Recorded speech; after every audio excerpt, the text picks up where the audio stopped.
mankind created a lot of machines. An airplane, having mastered the laws of the air, stopped being a miracle. Way before that, ships stamped the oceans.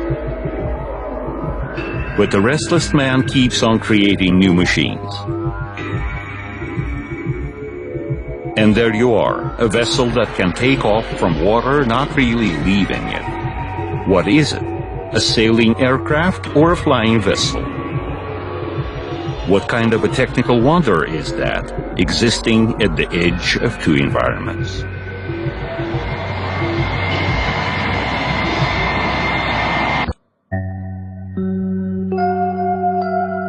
At the dawn of the aviation development, pilots realized that airplanes behave differently at landing than up in the sky. As if unwilling to land, a descending airplane was like running into an air cushion. This was called the wing-in-ground effect, and nobody wondered why this was happening. It was simply taken into account at landing. In 1923, Boris Yuryev, a Soviet expert in aerodynamics, experimented with this effect. Sometime later, there appeared a mathematical reasoning with figures and formulas. The wing-in-ground effect occurs when an aircraft flies low and the distance between the wing and land is small. The incoming air reflected by the wing hits the land and returns back. Thus, an additional lifting power appears. Such effect is most complete when the flight altitude is less than the wing's width. All this seemed very attractive since it promised a lot of savings.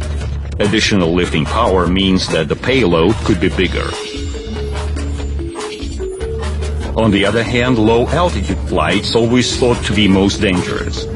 At that time, no research of the effect was decided to be undertaken since there were more than enough problems with ordinary airplanes.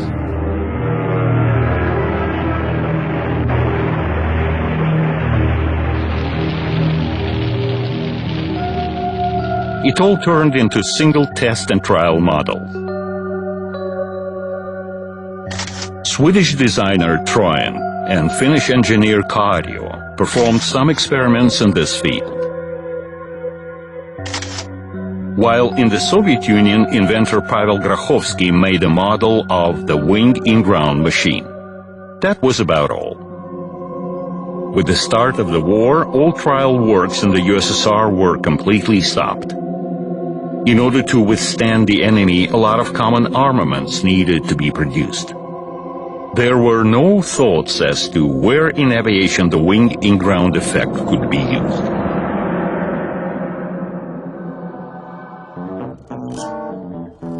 Real work started only in the 60s. Finally, instead of aviation, the effect found its utilization in the shipbuilding industry.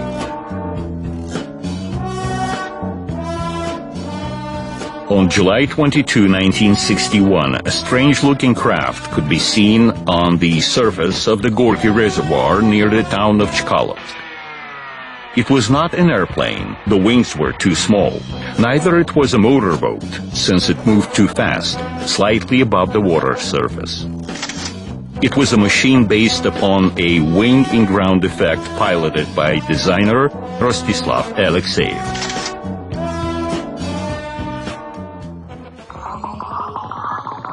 The entire history of the Russian wing-in-ground vessels is closely connected with the name of this man. By that time, he was long working in the shipbuilding industry and was known as a talented designer.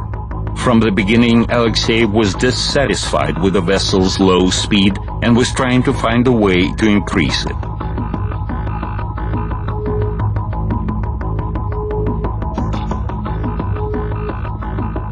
The solution seemed obvious. Since water produced the main reluctance to the vessel's movement, its contact with water was supposed to be minimal. The vessel was going to be taken out of water into the air, which reluctance was significantly lesser. But how to lift the vessel above water? Alexeyev found such a solution as hydrofoils.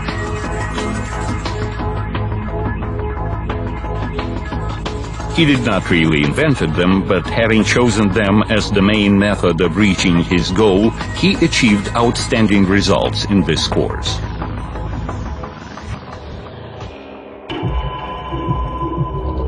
Hundreds of tests were made in order to find the optimum combination of the hydrofoil form and its immersion.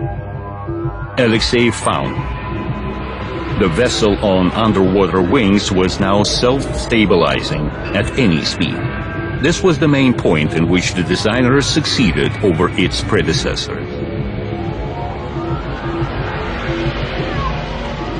The underwater wing-based vessels became more fast. However, they still had a speed limit of around 140 kilometers per hour. But the need was to move faster. Alexeyev did not want to stop. He came to a conclusion that since the underwater wings were impeding speed growth, they should be abandoned. The vessel could be kept above the surface by the wing-in-ground effect. That's how the wing-in-ground vessel was born. This machine has obvious advantages in speed as compared to a vessel and in payload as compared to an aircraft. Besides, it needs a more or less plain surface. No wonder that first experiments were conducted on water, the white glass calm surface created by nature. At Gorky Reservoir, Alexeyev established a wide-range research base, including a basin, a wind tunnel, assembled workshops, repair shops, and laboratory. The first machine mentioned above was identified as SM-1. For better directional stability, it had two wings, one in the front and one in the back. SM-1 was propelled by one jet engine. Works went in such a hurry that it was even not put into the engine nacelle. The outlook did not matter, since every flight was bringing minor and major discoveries. After a series of tests, Alexeyev got confident in the machine's stability. He realized that a principally new type of transport vehicle was being born, which could be more efficient than the others. It was high time to invite military representatives. It was easier to obtain contracts with them. Soon high-ranking officials appeared. They were not only shown SM-1 but were taken for a ride. Alexeyev was confident in the reliability of his machine. One of the guests, Dmitry Ustinov, liked the journey at a speed of 200 kilometers per hour. In the USSR Council of Ministers, he was responsible for the military-industrial matters. The Navy commanders also liked the new machine. High speed close to that of an aircraft, ability to move not only above water but to base on shore. Making his presentation, Alexeyev hoped to obtain support, and he was right. The wing-in-ground machine attracted interest.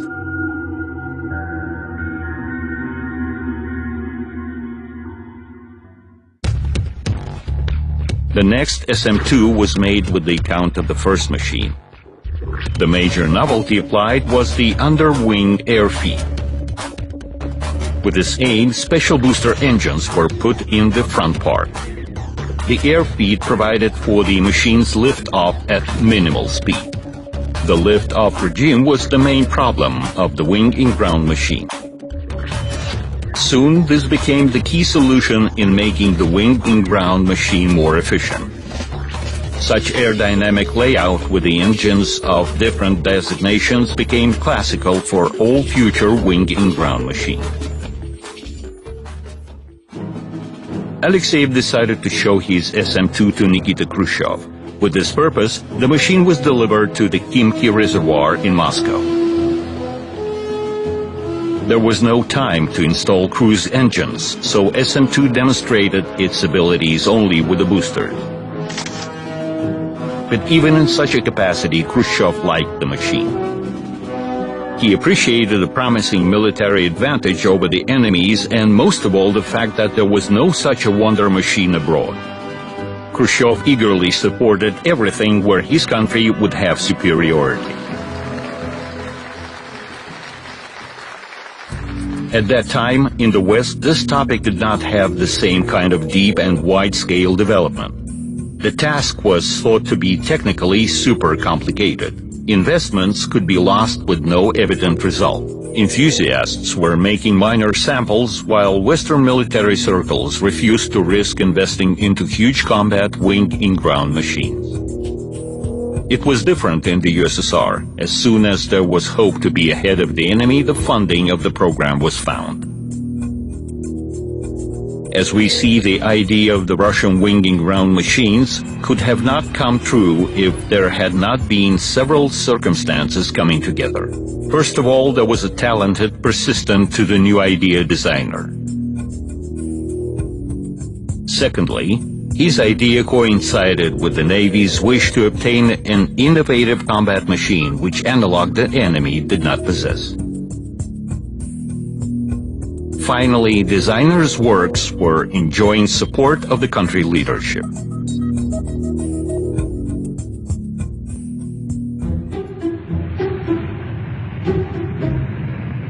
Further test samples were aimed to improve the air feed system, optimize the wing size, and resolve other problems of the wing-in-ground machines. However, the country leadership already expected exact combat copies.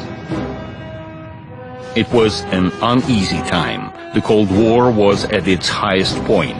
The world ocean was turned into the arena of confrontation.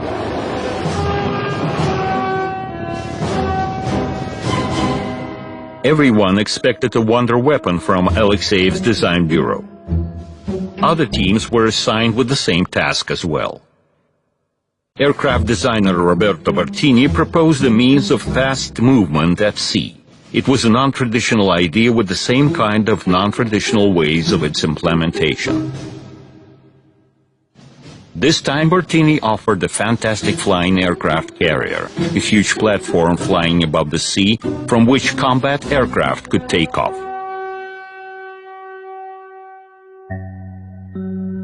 The project scale was astonishing, and for the start funds were provided only to make flying models. Bertini was given an opportunity to work on the topic at the Beriev Design Bureau, which specialized in hydroplanes.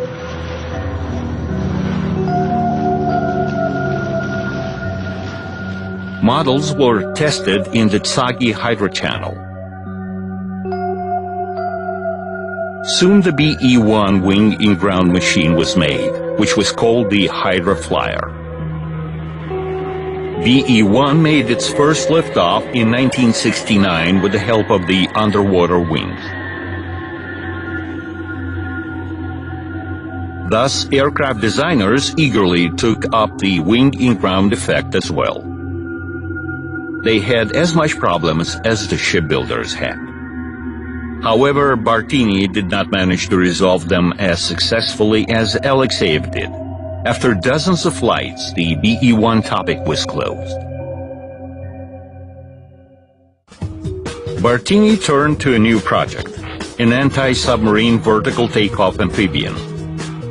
It was called VVA-14. To call this machine unique was to say nothing. It was full of innovation. This amphibian represented a twin-fin vessel with inflatable landing gear. The cabin had an unusual outlook and was slightly extended forward. The aircraft looked wild. 12 minor lifting engines were supposed to provide the vertical takeoff, while 2 cruise engines would move it. So far, the aircraft did not have the lifting engines, so tests started on shore.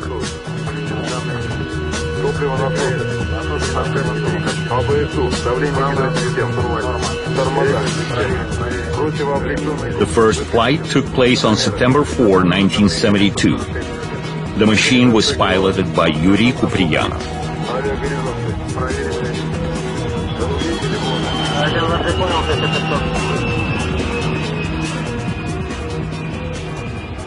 VVA-14 looked funny in the air and was nicknamed the Fire Drake.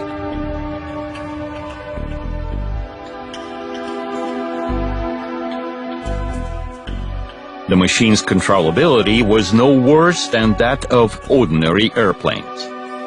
Tests showed that the wing-in-ground effect was even greater than it was assumed. Pilots said the aircraft simply refused to land.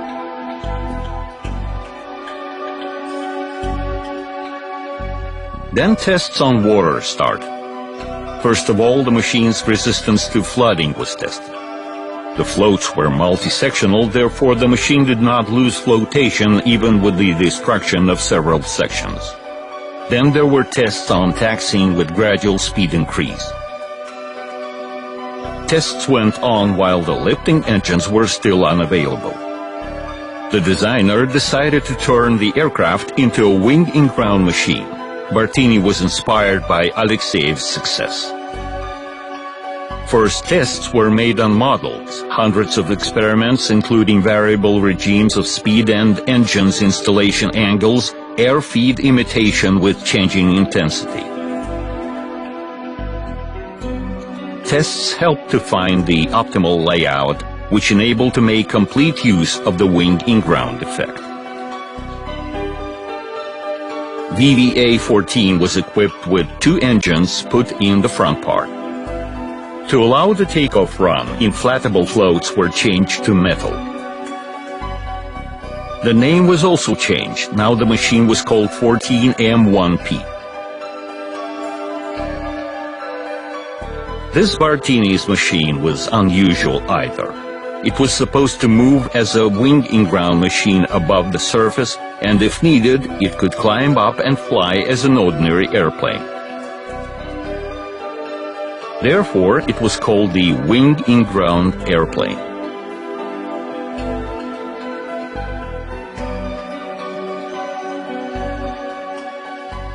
However, this machine never managed to lift off, and in 1976 tests of this anti-submarine machine were terminated. Moreover, by that time the militaries already obtained less exotic and therefore more reliable anti-submarine means represented by aircraft of different range.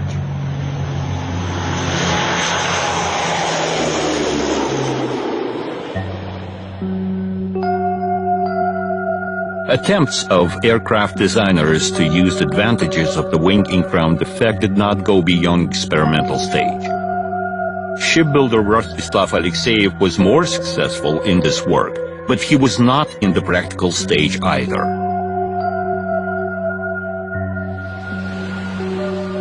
At that time, there was another method of contact-free movement over the surface. It had a much longer history, the air cushion ships. They are quite close to the wing-in-ground machines. The latter lifts off by the incoming air. The air cushion ship is lifted over the surface with the help of special engines. Such engines pump pressurized air under the vessel, which is held up by the so-called wall member. Forward movement is performed by cruise engines.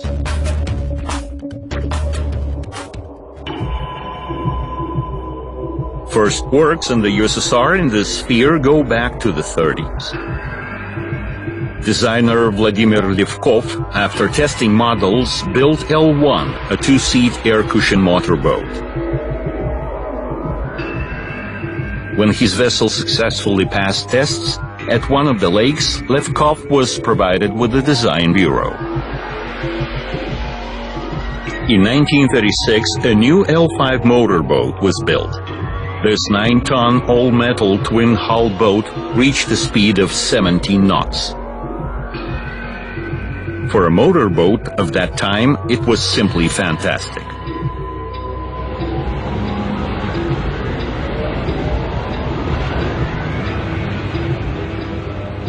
What seemed absolutely unreal for that time was that L5 could glide not only over water but over the ground too.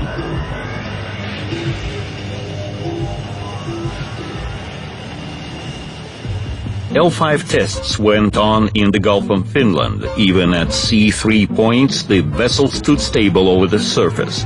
Tests continued in winter, when the Gulf was frozen and ordinary vessels were anchored. Basically, such vessel could travel over any more or less plain surface, whether it was sand, swamp, water, ice, or snow. Such cross-country ability was very attractive.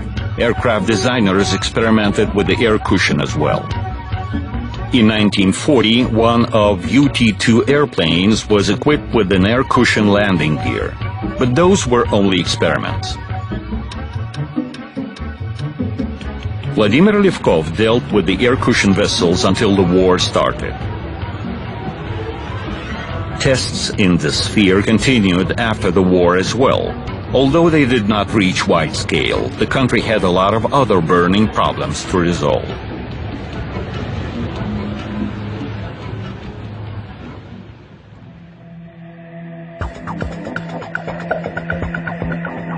The worldwide boom of the air cushion vessels development occurred in the 60s. Several types of such machines were built abroad, and the costs were supposed to be covered by their commercial use.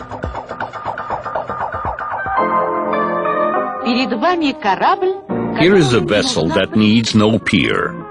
This new ship made by British designers starts right from the shore. It moves on an air cushion created by powerful gas turbines.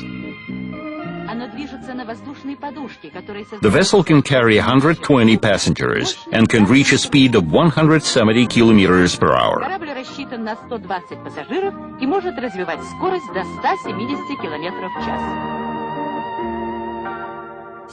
There was even a more gigantic project of a 700-seat vessel designated for carrying passengers over the British Channel.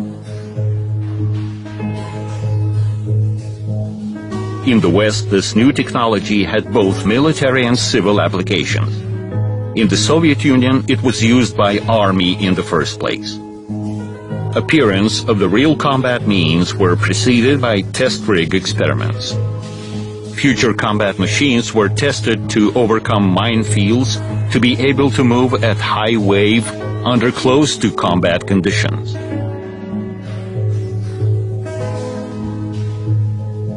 There was even a prototype air cushion tank, which cross-country ability was way higher than of an ordinary tank.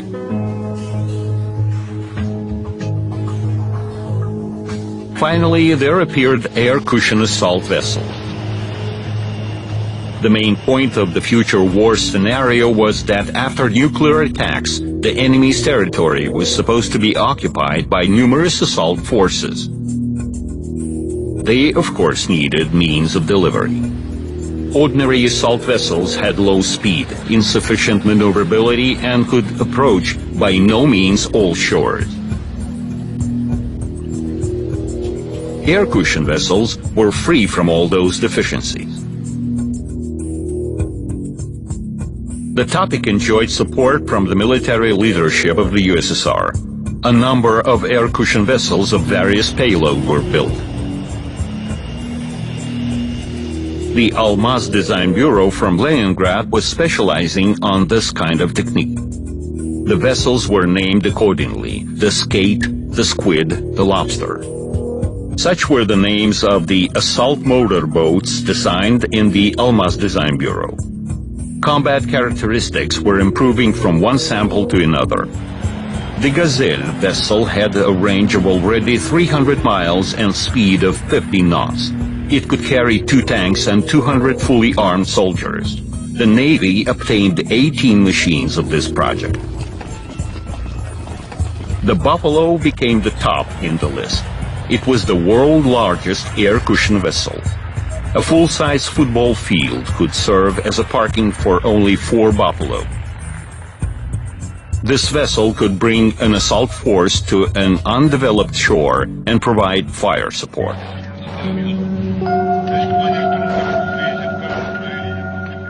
Of course, air cushion vessels had deficiencies.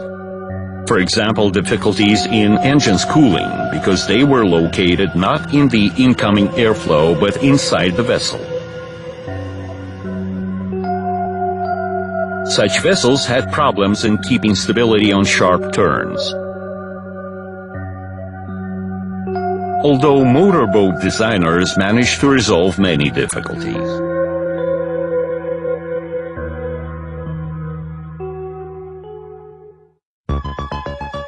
But let's get back into the 60s when various means of transport competed in the struggle for speed.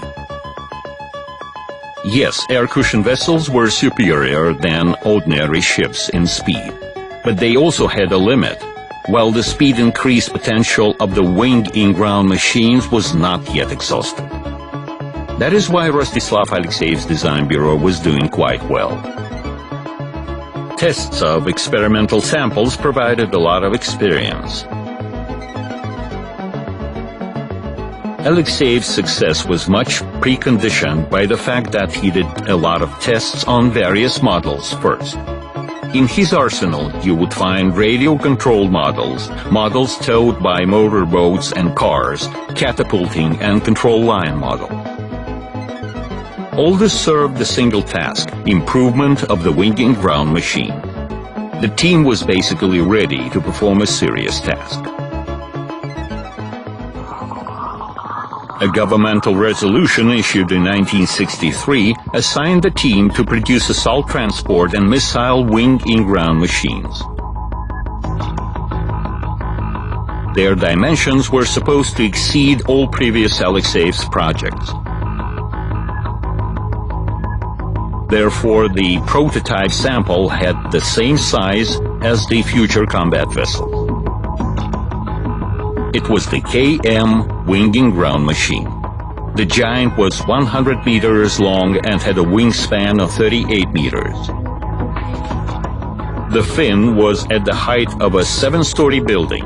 Until the Maria heavy cargo airplane appeared in the end of the 80s, KM was the largest aircraft in the world. KM's peculiarity was that with the dimensions of a vessel, its performance was that of an aircraft. It was built by specialists of the Gorky aircraft plant. The bottom was made of the shipbuilding alloys, while the top was shaped of the aircraft metals. This wing-in-ground machine had no match in the whole world, and its construction was unique. The Gorky reservoir was too small for tests, so KM was relocated to the Caspian Sea. By the way, KM meant simply a ship mock-up. But in the West it was called the Caspian Monster. It was easier to make taxpayers believe in the necessity of an antidote against such monsters. To be frank, the Caspian Monster perfectly matched its name. Impression grew when the monster started moving.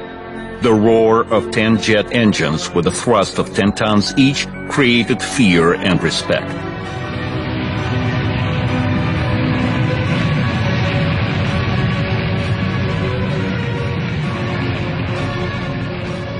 Eight boosters were placed on the front pylon, while 2 cruise engines were mounted on the fin. The crew of the first flight consisted of 31 people. Rostislav Alexeyev was at the wheel. There was an order in the ministry prohibiting top managers to pilot prototypes.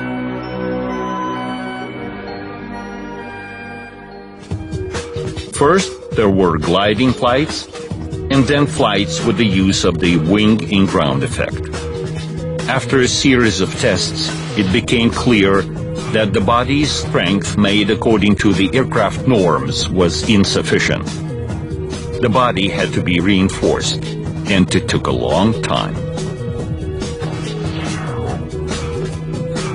But still, the machine proved to be phenomenal.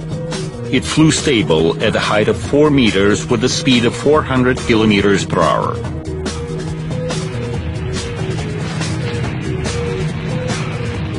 Those who witnessed the flight were absolutely fascinated and proud. With a roar and sprays at start, the flight itself was calm and gallant.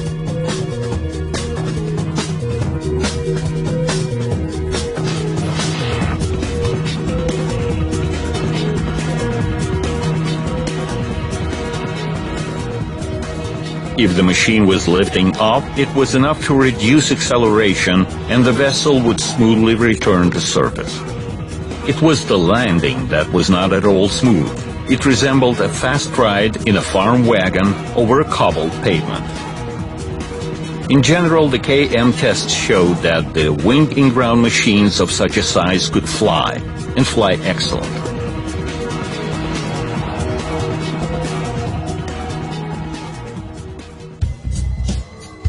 However, due to the topic uniqueness, there were a lot of problems needed to be resolved. Therefore, together with KM, a number of minor flying stands were built. The SM-5 machine was a 1:4 scale model of the monster. It went on tests, but a year later there was a catastrophe. Having lifted off too high, the machine lost the wing-in-ground effect and crushed.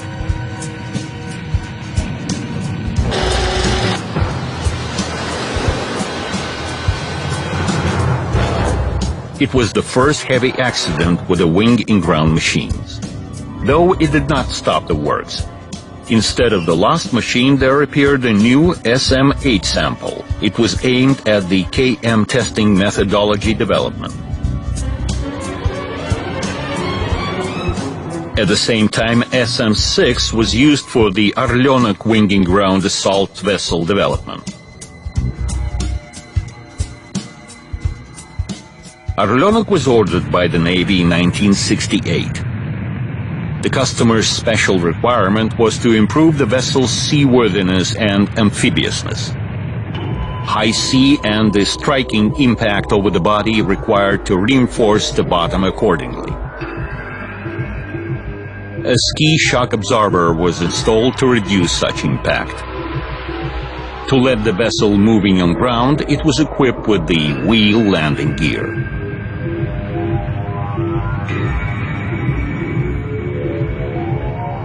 Orlenok entered tests in 1972. It was smaller than the Caspian monster, but its payload was 20 tons, which was equal to 200 fully armed soldiers.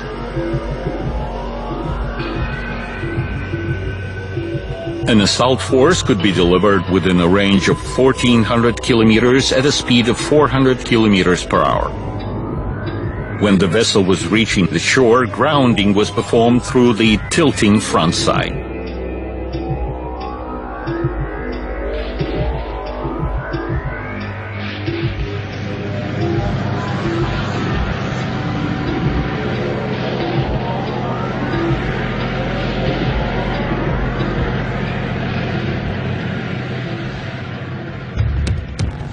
Orlenok's boosters had variable angle nozzles. At the air feed, the jet flow would go under the wing. After liftoff, the flow would be directed above the wing, creating huge exhaustion and high lift.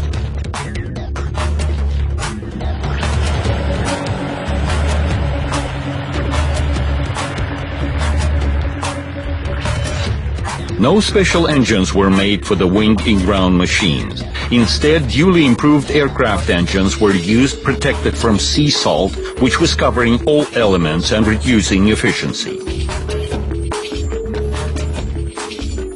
Air intakes were specially designed to prevent water from getting into the booster engine. The cruise engine was put on top of the fin, high above the water surface. It was a super powerful NK-12 turboprop engine with coaxial propellers. It was normally used on strategic bombers and heavy transport aircraft. But not only this made the wing-in-ground machine similar to airplanes. It could fly, going way beyond the wing-in-ground effect. So it was not just a wing-in-ground machine, but a wing-in-ground airplane. Since Orlenok was planned to be put on service, the problem of crew training emerged. It was not clear who will operate the vessel, sailors or pilots. The problem was resolved by Ivan Borzov, the naval aviation commander. After he was shown how the wing-in-ground machine flies, he said, "It's a pure low-altitude flight. The pilots will do it."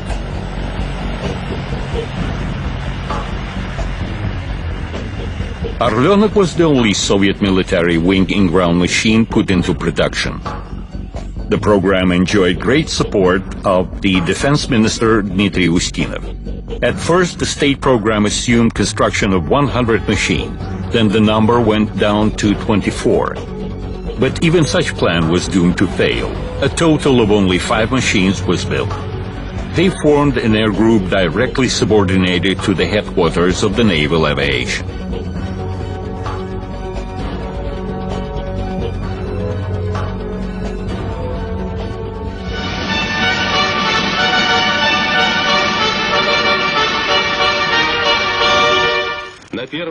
The Soviet Navy flag was raised on the first combat wing-in-ground machine.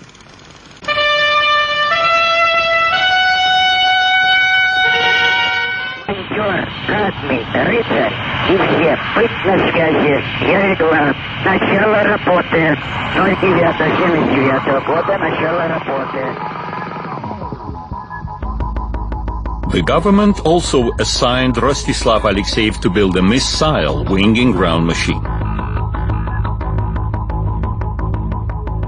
The new vessel was called the Loon.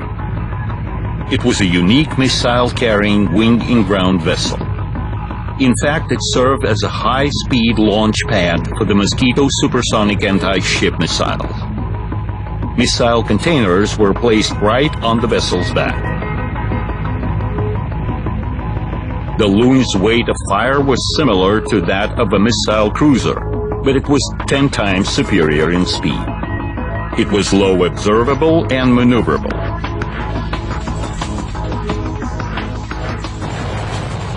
Besides, its construction cost was significantly lower than that of a cruiser. The vessel's dimensions allowed it to take off at seas of up to 5 points. The Loon's layout repeated that of the Caspian Monster, but was a bit smaller. It was floated out in 1987, and 3 years later, its trial operation started.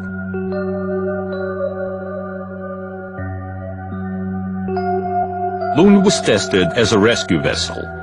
Its floating wing served this purpose best of all. The Loon's second copy was started, but not finished due to the Soviet Union's collapse.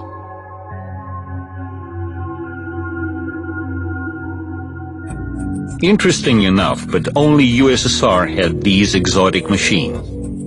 In absence of any complete and reliable information of the Orleanok and Loon programs, Western specialists regarded the threat coming from the twosome as very serious. For Europe in the first place. Indeed, it was very difficult to intercept such a fast vessel. Flying above the water surface, it was invisible for radars. Hydroacoustics could not hear it. Neither mines could stop it.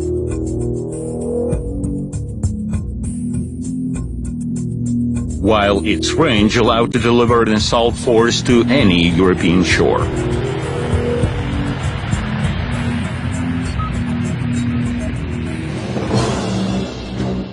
By that time, the Soviet military strength reached its maximum.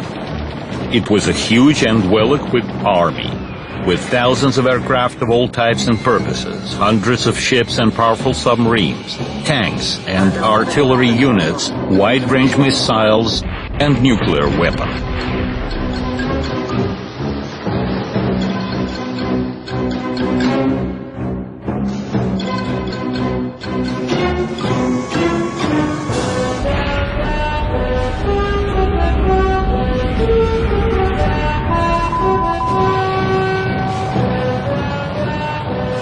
Combat wing-in-ground machines made a good part of the military potential of this country.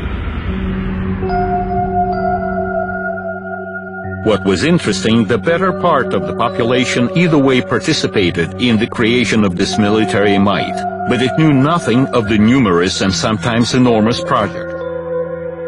The reason was the notorious secrecy.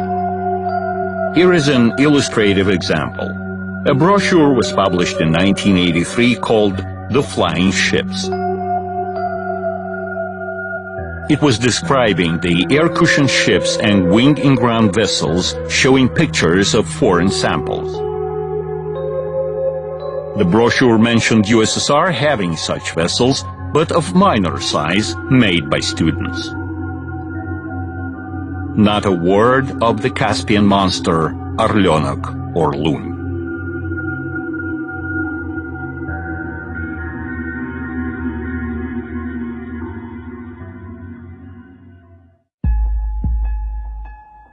A series of events in the beginning of the 80s produced a negative impact on the future of the wing-in-ground machines. Rostislav Alexeyev died in February 1980. The Caspian monster, built in a single copy, crashed the same year. The pilot operating it after a long interval made several fatal mistakes, which led to the catastrophe.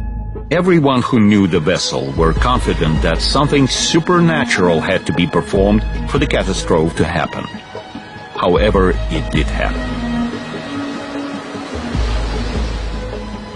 Several years thereafter, Defense Minister Dmitry Ustinov, the godfather of the wing-in-ground topic, died. The attitude toward the program and its funding changed towards. In 1991, the country that gave birth to the unusual machines collapsed. In 1992, one of the Orlenoks crashed. A year later, the whole type of these vessels was removed from operations. Neglected in an instant, the remaining machines calmly lived their last years in the Caspian space. In summer 2007, one of them was towed to Moscow to join the Navy Museum at the Kimchi Reservoir.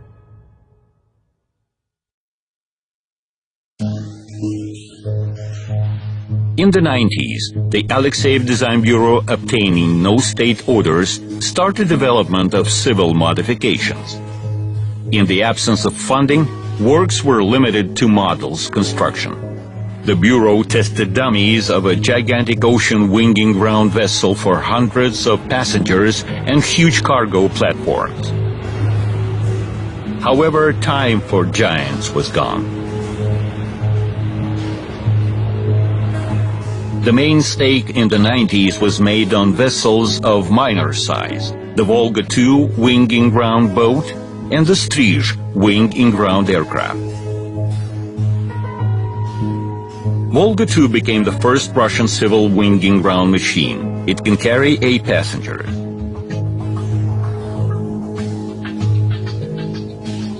Business trips, active tourism, fast-speed passenger transportation, irrespective of whether the shipping season is open or not, all year round on water, ice or snow. No special training was required to operate this machine. It is very stable in movement.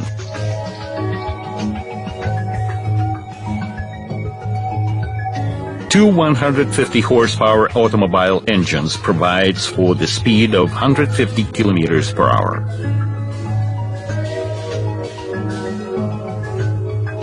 Strizh was initially designed as a training wing-in-ground machine to prepare crews for the large combat wing-in-ground vessels.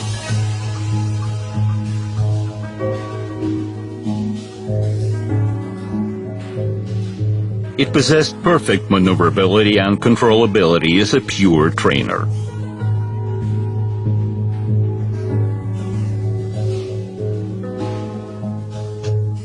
Several machines were built on the basis of Strizh, equipped with different engines. In 2000, the S-90 wing-in-ground dummy made by the Sukhoi Design Bureau was shown at the Gelendzhik Hydro Aviation Show. The Ivolga wing-in-ground aircraft was introduced in 2007 by designer Vyacheslav Kolganov. Ivolga was a multi-purpose machine designed for passenger transportation, patrolling, ecological control, and excursions. Alexeyev's Design Bureau continued to develop wing-in-ground machines. One of them was Aquaglide. To market this machine in the West, it was taken to Bahamas. There, it was beyond competition among luxurious yachts with powerful motors.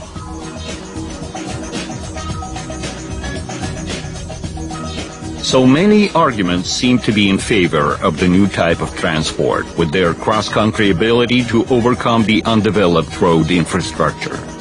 Machines were practically close to perfection, with so many versions offered for a wide range of purposes. But no use. In the minds of many, the wing-in-ground machines were strangers and therefore dangerous. Time is needed to break stereotypes.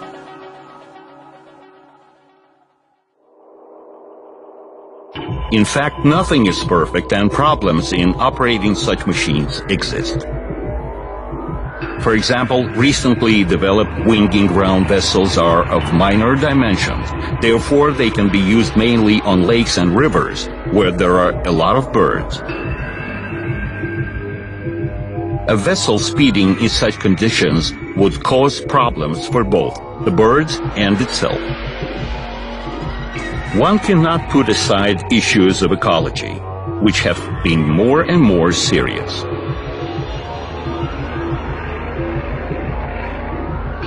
Speed as the main advantage of the wing-in-ground vessels is not at all obvious.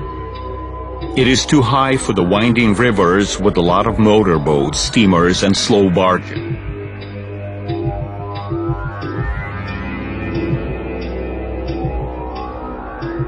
In the recent times, interest toward wing-in-ground vessels occurs in the West. Americans, for example, far back in the 90s computed the possibility of building a huge vessel with a wingspan of 150 meters. This enormous project was considered by Boeing. The vessel was called Pelican. Its main purpose was fast delivery of troops and military equipment. So far, Americans have not been actively developing this project.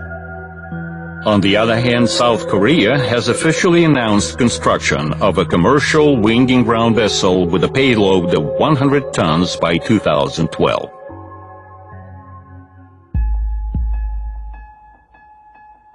In the beginning of the film, we put a question. What is a wing-in-ground machine? A flying ship or an airplane that can sail? We should confess it is neither nor. And although formally it is attributed to vessels and is subject to the laws of shipping, this means of transport, which stands between two environments, is absolutely unique.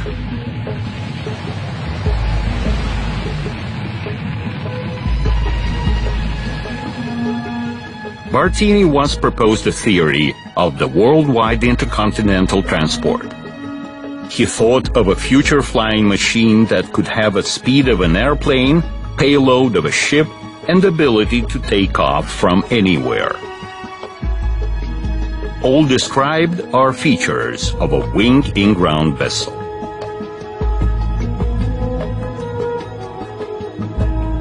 We live in the times of communications.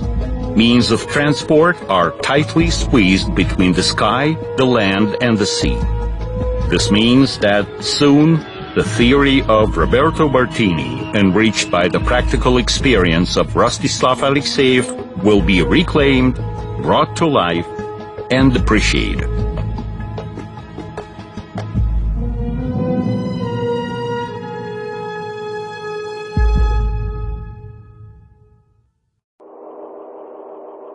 Mankind created a lot of machines. An airplane, having mastered the laws of the air, stopped being a miracle. Way before that, ships stamped the oceans. But the restless man keeps on creating new machines. And there you are, a vessel that can take off from water, not really leaving it. What is it? A sailing aircraft or a flying vessel? What kind of a technical wonder is that, existing at the edge of two environments?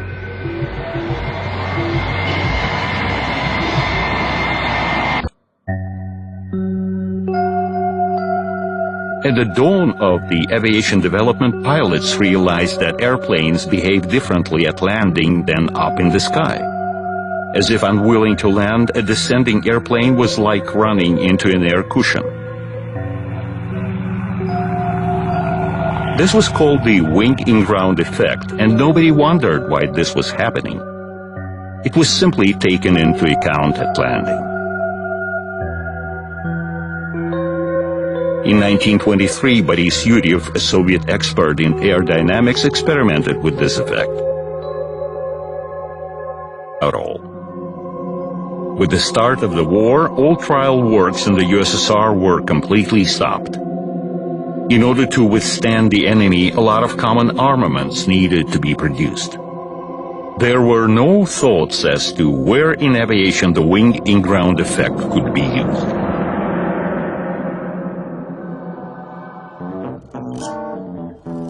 Real work started only in the 60s. Finally, instead of aviation, the effect found its utilization in the shipbuilding industry.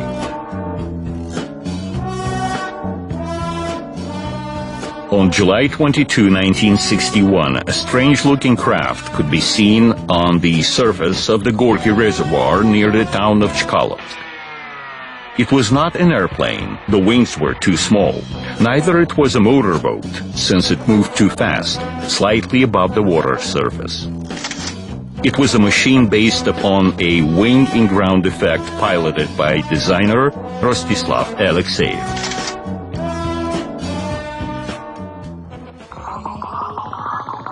The entire history of the Russian wing-in-ground vessels is closely connected with the name of this man.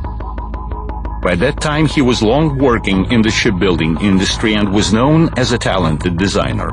From the beginning, Alexeyev was dissatisfied of around 140 kilometers per hour. But the need was to move faster. Alexeyev did not want to stop. He came to a conclusion that since the underwater wings were impeding speed growth, they should be abandoned. The vessel could be kept above the surface by the wing-in-ground effect. That's how the wing-in-ground vessel was born. This machine has obvious advantages in speed as compared to a vessel and in payload as compared to an aircraft. Besides, it needs a more or less plain surface. No wonder that first experiments were conducted on water, the white glass calm surface created by nature. At Gorky Reservoir, Alexeyev established a wide-range research base, including a basin, a wind tunnel, assembled workshops, repair shops, and laboratory. The first machine mentioned above was identified as SM-1. For better directional stability, it had two wings, one in the front and one in the back. SM-1 was propelled by one jet engine. Works went in such a hurry that it was even not put into the engine nacelle. The outlook did not matter, since every flight was bringing minor and major. Sometime later, there appeared a mathematical reasoning with figures and formulas. The wing-in-ground effect occurs when an aircraft flies low and the distance between the wing and land is small. The incoming air reflected by the wing hits the land and returns back. Thus, an additional lifting power appears. Such effect is most complete when the flight altitude is less than the wing's width. All this seemed very attractive since it promised a lot of savings. Additional lifting power means that the payload could be bigger. On the other hand, low-altitude flights always thought to be most dangerous. At that time, no research of the effect was decided to be undertaken since there were more than enough problems with ordinary airplanes.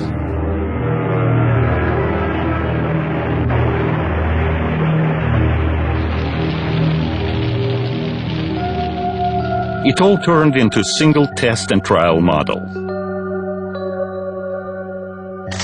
Swedish designer Trojan and Finnish engineer Kaario performed some experiments in this field. while in the Soviet Union, inventor Pavel Grachovsky made a model of the wing-in-ground machine. That was about the vessel's low speed and was trying to find a way to increase it.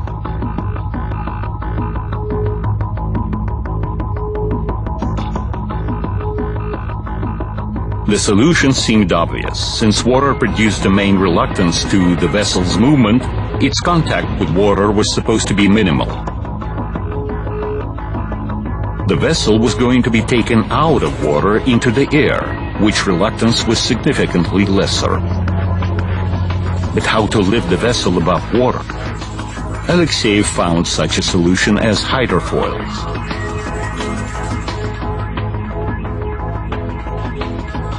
He did not really invent them, but having chosen them as the main method of reaching his goal, he achieved outstanding results in this course.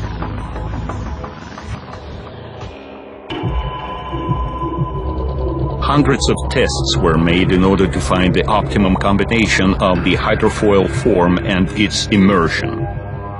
Alexeyev found the vessel on underwater wings was now self-stabilizing at any speed. This was the main point in which the designer succeeded over its predecessor.